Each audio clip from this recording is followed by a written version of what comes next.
Hello everyone. Remember that movie that came out last weekend that's based off like a Stephen King thing and it has Idris Elba and Matthew McConaughey in it? It's like The Dark Tower or something. I saw it like a week ago. Me neither. Should probably review it.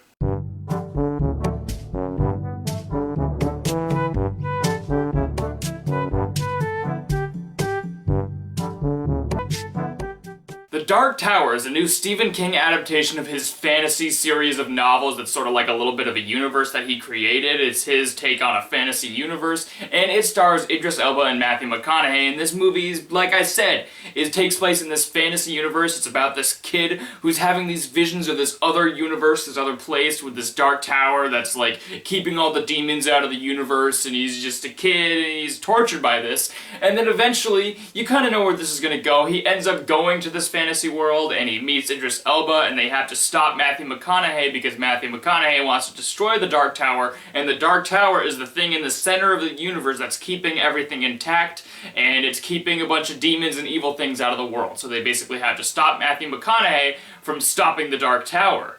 Basically. So guys, I basically knew nothing about the Dark Tower going in. All I really knew is that it was a Stephen King movie adaptation, and there's been tons of Stephen King books, and there's, of course, a lot of them are turned into movies because he's regarded as one of the best authors of all time. Like The Shining, It is coming out in a few months. There's so many different Stephen King things. And it's usually when Stephen King is directly involved with one of the adaptations of his books, it seems like those are the ones that aren't as good. Because there's The Shining, which everyone says is the best Stephen King movie, and then it's like, he hates that movie because it's so different from the book. So it seems like every time Stephen King is directly involved with one of the movies being adapted from his books, they don't turn out so great. And I started to see the reviews for Dark Tower and I was like, okay, well, that's no surprise. But I haven't read the books. I don't know anything about them really. All I really know is that they connect Stephen King things together like other books, and it's sort of like a little bit of a Stephen King cinematic universe, sort of, but in book form, I guess. So what did I, a person that knows nothing about the Dark Tower, personally think about this movie? It was okay. It's okay. Bye-bye. In all seriousness, I think Dark Tower is a huge mixed bag. A lot of the reviews for this movie have been really panning this film. It's got like, I think it's like 16% in Rotten Tomatoes or something, correct me if I'm wrong on that, but it's been getting really panned by critics, and I don't think it's that bad. I think in Dark Tower there are a mix of things that are good and there are a mix of things that aren't so good. It's a mix of both. It's basically a mixed bag of some good and some bad things. I saw this movie a week ago and it took me this long to review it because I've been working at my job that I got recently, and I also saw the Emoji Movie and I thought that was more essential. So it took me this long to review this movie, and that kind of tells you how little motivated I was to talk about this one. Throughout this entire movie, I was seeing something called potential. This movie has a really interesting universe. It's like a universe that coincides with our universe in real life, and there's a bunch of different universes, like a bunch of different worlds that reside in this whole big universe, kind of. It's hard to explain, but it seems like a really cool universe. It contains these things called gunslingers that have all been wiped out, and Idris Elba is the last one. And that was by far one of the most interesting things about the movie. The Dark Tower universe seems really cool, and Idris Elba in this movie is really good. I liked him quite a bit in this movie. He has some really enjoyable moments in this movie where he has to pull off some emotion, and he also has a lot of funny scenes. He's by far the shining spot of this movie. Idris Elba in this movie was a lot of fun, which is kind of why I wish the whole movie had been about Idris Elba rather than Jake the Kid. I wish the movie had been about Idris Elba because from what I've heard, the books themselves center around the character that Idris Elba is portraying in this movie. The books are about him. He's the main character, which is something I wish that they could have done in this movie instead of having this kid be the main character, and I'll explain why I wish that had happened later on. Matthew McConaughey also does a very good job in this movie. He has a lot of really intimidating scenes. He's very entertaining in this movie. Matthew McConaughey is always likable. I mean, he's Matthew McConaughey, so he kind of just has this natural likability about him. Even though his character doesn't really have much of a good motivation, he's kind of just like, I want to destroy the world because I'm Matthew McConaughey. Alright, I'm Matthew Matthew McConaughey.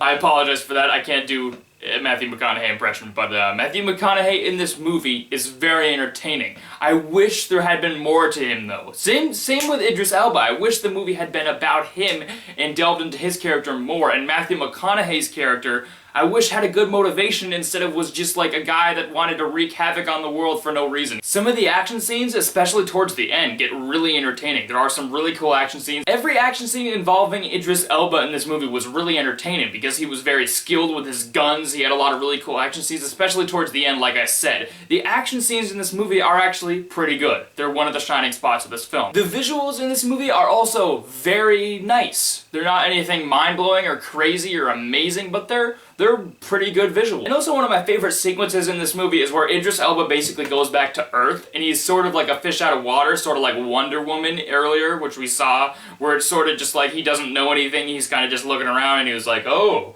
what's this? There's a lot of humor that comes in with that, and that was probably my favorite part of the movie, actually, where he's at Earth being a fish out of water. That was a lot of fun. I love it when movies do that, even though it's something that's kind of overused nowadays, but it's still a really fun aspect, and it was only a small part of the movie, but it was really good. I liked the humor a lot during that sequence. And there are a lot of connections to Stephen King throughout this movie. There are obvious references to The Shining and It and all kinds of Stephen King novels. They literally go as far as to say that Jake, the kid in this movie, has this power called The Shine. Literally, The Shine from The Shining. He literally has the same power that the kid from The Shining does. I'm actually not kidding. He does. He's like a psychic kid who can read people's minds and stuff. It's crazy. It's like basically a Stephen King cinematic universe, which was kind of interesting. It was kind of an interesting concept to have these movies connected in some sort of way. But that's where I get to my cons. From what I understand with The Dark Tower is that I heard that it combines a lot of Dark Tower books together.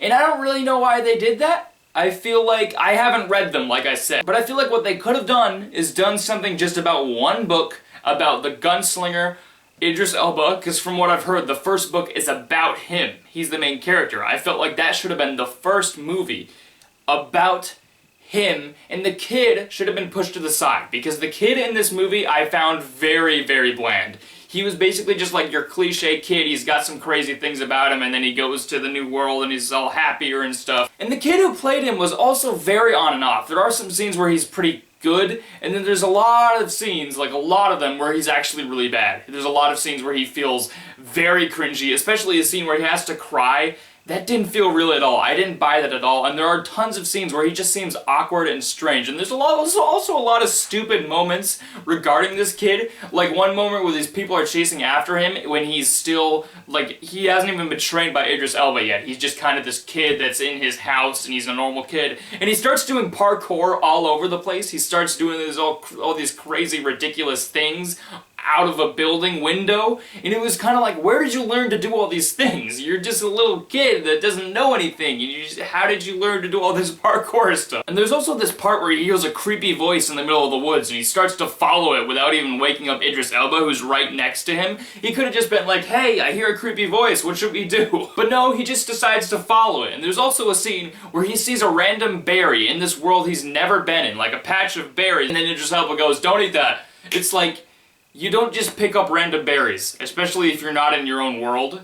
You don't just do that. There's a lot of stupid moments in this movie like that just take you out of it, but the main problem with this film is that it feels so rushed. This movie feels rushed as heck. It's only an hour and a half. You don't know really anything about the characters or the universe. It's just like they're rushing into this story, and it feels so messy and so abrupt. It feels so rushed from scene to scene, and it didn't really feel like there was a sense of urgency in this movie because you don't get to know the characters at all because it's so rushed. You're just like, okay, here's a kid, here's a guy, here's a thing. Who cares if you don't care about these characters? We're just gonna throw all this stuff at you like crazy, and we're not gonna give any development into the character. My favorite universe setup movie of all time is the original Star Wars. Star Wars A New Hope. The thing that movie did is that it introduced characters that we loved and knew and we could relate to. and it kept building in every scene. We learned more about this universe. We heard Obi-Wan mention things about the Clone Wars, and we're like, what is that? We saw Darth Vader. We got to know about the characters, but it didn't feel rushed. We still knew very little about the universe when that movie ended. In The Dark Tower, I feel like everything just kind of got rushed into one movie so that they wanted to tell us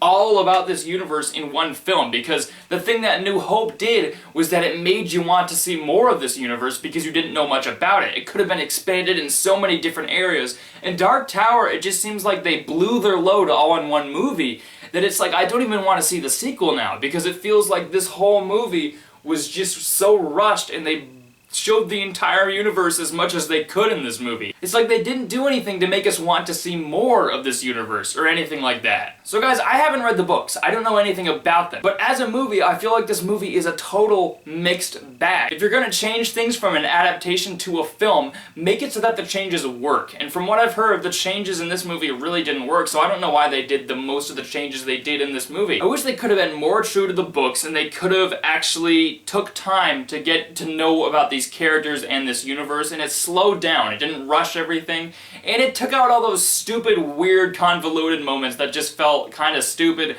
and dumb, and it just gave us more of these characters and more of the universe instead of rushing everything out so fast. It's one of those movies that you see so much potential in, but it just gets ruined, kind of. It feels like it needed more drafts of the script to actually make a good movie. I'm gonna give The Dark Tower a C.